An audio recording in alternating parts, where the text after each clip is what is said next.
centers are power hungry and they consume a good portion of the world's energy. But at the same time, they underpin all economies across the planet. But how do we retain sustainability and how do we make sure we don't greenwash what we are doing? Joining me now at Kickstart 2022 in Amsterdam is Sanjay Sainani, SVP and CTO of Huawei Digital Power. Sanjay, thank you so much for talking to me. One, it's amazing to see you in person again. It's been a very long time. I think the last time was probably Singapore in 2018, I think. It's been a long time. It's been a while, yes. Before we jump into what Huawei is doing and what we're doing here in Amsterdam, do you think there is a disconnect between what our sector does with the real world, in the sense of we are powering the economy, we are giving people the internet, but people still probably don't understand what we're doing because they look at the power consumption of our sector. So do you think there's a disconnect between what the market does and the real world, if we can call it that way? Well, I think if there probably was a disconnect, but I don't see that anymore. Okay. If you look at Digital Malaysia or Cloud and AI First in the United Arab Emirates, or some of the major digital transformation initiatives that are run by the government, these are all initiatives at minister level, parliament level, being run by governments to basically make life make life more convenient and bring more services to the citizens. So there is recognition at government level that digital transformation and digital technologies will make life easy, both for the citizens and for the government. The challenge on the other side, of course, is the growth of data centers, and in terms of the sheer amount of energy that it consumes. In certain larger economies, data centers could be 2 to 3% of the total energy consumption of that geography.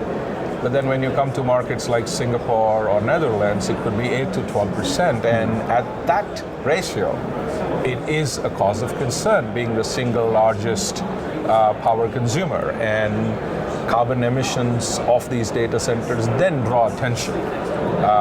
But clearly, we believe that the countries have recognized the importance of digital technologies and are actually creating roadmaps to bring that technology on a daily basis for their citizens, as Singapore calls it, to make life more convenient. And I mean, and we've seen throughout COVID that without this industry, the economic calamity, if we can call it that way, that we've been through, it would have been way worse than what we experienced. Absolutely. I mean, during this COVID pandemic, in fact, if you are a business which is not online, you pretty much are shuttered. Yeah. And so, in some ways, the digital platforms, digital technologies have helped us through this pandemic, and clearly. Technologies including the cloud, 5G, AI, these are all converging together at a point in time which has been very unique in the industry when you have so many technologies coming together at the same time. Yeah. And this is in many ways accelerating the uptake of cloud, is making networks with low latency possible, allowing new business applications, new services to be deployed, allowing much better processing of data near the edge to drive, more unique services for the market. So, in a nutshell, I believe that this is only going to grow bigger, better, and faster. Would you say we are right now in the eye of a perfect storm? Absolutely. Yeah. Absolutely. Yeah. Absolutely. Also when we look into the economic studies that people do of how a data center development, especially hyperscale developments, contribute to the local GDP. We're talking about billions and billions of dollars in contribution, even though it is going to consume the power. So there's always a balance. Absolutely. Yeah. I mean, in many ways, this is one industry which, when you look at it at a single level, might definitely consume much lesser resources during the operational cycle. But the build cycle of it requires all the resources to build that infrastructure, which is creating employment at a country level. During the operational phase, yes, these are highly automated infrastructures and don't really need a lot of people inside. But don't forget the secondary and tertiary impact it has on the employment, because there are a lot of developers that come around these data center builds. There are a lot of new application providers that come around. And clearly there's a lot of customization of services that is required for those digital services. So it does generate secondary and tertiary employment. That's the beauty of it all. It's a constantly shifting industry, the way it operates, the way it services clients and services the world. But Sanjay, if we're looking to what people are doing today in terms of power, sustainability, saving the planet, what would you say are some very good examples that you see in the market? And then on the other hand, what do people need to be doing more? By people, I mean operators. I mean, clearly there are governments and there is recognition at a global level that climate change is serious. There have to be major actions to be taken across every level to be able to manage this climate change, over the next few decades. Data center being one of the high energy consumer, thus a high carbon emitter, is clearly getting sufficient attention. When we look at the whole climate change, one element that is a good denominator is carbon footprint.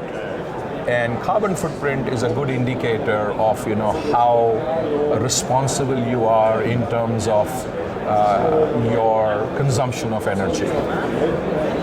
When we look at the carbon footprint, the carbon's life cycle, we have to look at the build part of the data center, the operating part of the phase of the data center, and finally the end of life of the data center. Clearly, construction generates a lot of carbon emission.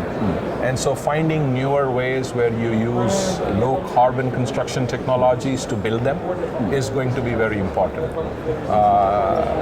Materials that are recyclable is going to be very important. Ensuring we have minimum wastage of resources during construction is going to be very key. So that is what you call your embodied carbon. The operating cycle clearly is equally very important, because that in a life cycle of a data center contributes to 70-75% of the cost. And cost means carbon. Every time you are consuming carbon, you're paying in some form. This is where using renewables becomes very key. So the more and more use of renewable energy is going to be key to help reduce the carbon. It's also not only about energy, efficient use of land, more efficient use of water is going to be very key. And finally, finding ways to make efficient use of the energy. Even if the energy is renewable, doesn't mean we waste it.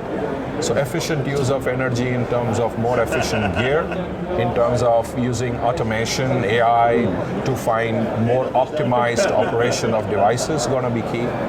And finally, end of life. These infrastructures have 15, 20, 25-year end of life.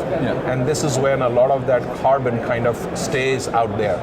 How can we reuse a lot of that build is also going to be very key. This is the whole life cycle that needs to be considered. From 0 to 10. Absolutely. And in many ways, we are in a good position right now, because there are technologies out there which are evolving very quickly. For example, prefabricated data centers using steel construction, prefitted, prefabricated. This allows to reduce the carbon content. Use of high efficiency equipment, cooling, liquid cooling, large size fan walls. And then using AI and machine learning enabled automation to operate these machines is helping to improve the energy footprint. And Sanjay, of course, Huawei, massive player when it comes to infrastructure, digital infrastructure. What's Huawei doing, and what's the work around the world? Because you're pretty much everywhere. So Huawei, as of late last year, upgraded one of its network energy business units to what we now call Digital Power as a business group. And here our focus is to converge power electronics and digital technologies with the goal to help create a more sustainable infrastructure out there. the focus is on building technologies in the data center space, in the telecom infrastructure space that have lower carbon footprints, have better efficiencies in terms of operation. The focus is on renewables. In renewables, we are fifth or sixth year in a row, number one in photovoltaic string inverters. One of the new addition there is our battery energy storage systems. So this basically will help renewable energy to be able to use with much higher degree of confidence and continuity. And the other area of focus at Huawei is the electrical vehicle business, where we are focused on replacement of the internal combustion engine with the power modules as an OEM and charging systems for vehicles. So when you look at all of this, we are coming together to bring solutions which can help our customers improve their transformation into the digital world in a very responsible manner. Yeah. And having From the get-go, which is very important. and having said that, if we then wrap all of this around with a cloud platform, which we call Energy Cloud, then using technologies of cloud, blockchain and so on, we'd be able to even have automated transactions, negotiations with power providers, depending on cost, depending on carbon footprint, depending on continuity, to happen. Creating in many ways truly what I would call a lights out data center future. Yeah, cool. And of course, I mean, we are in Amsterdam, Kickstart 2022. What's been like something that you've learned today at the conference that you did not, I mean, if you learned, you didn't know about it, but that really like was a surprise to you? Well, this is my first, first time that I've been to a Kickstart event, and clearly amazing event, especially coming into face-to-face events after a 2-year break due to COVID. So it's an amazing change. But one thing I find very unique and interesting is it's very focused. It's only with regards to the data center, ecosystem. And it was good to hear from a lot of experts, industry experts, who had to share, what they are doing and how they see the future in this amazing industry. Yeah. There's definitely some very good key points coming out today in those sections, especially around the European market for sure. But Sanjay, it's always a pleasure seeing you. Thank you so much for talking to me, and I hope to see you more often going forward. Absolutely. And as for you at home, thank you for watching, and do check our website and give us a follow on social media for the latest and breaking news from across the world in digital infrastructure. At the Tech Capital, your leads, we report. Bye for now.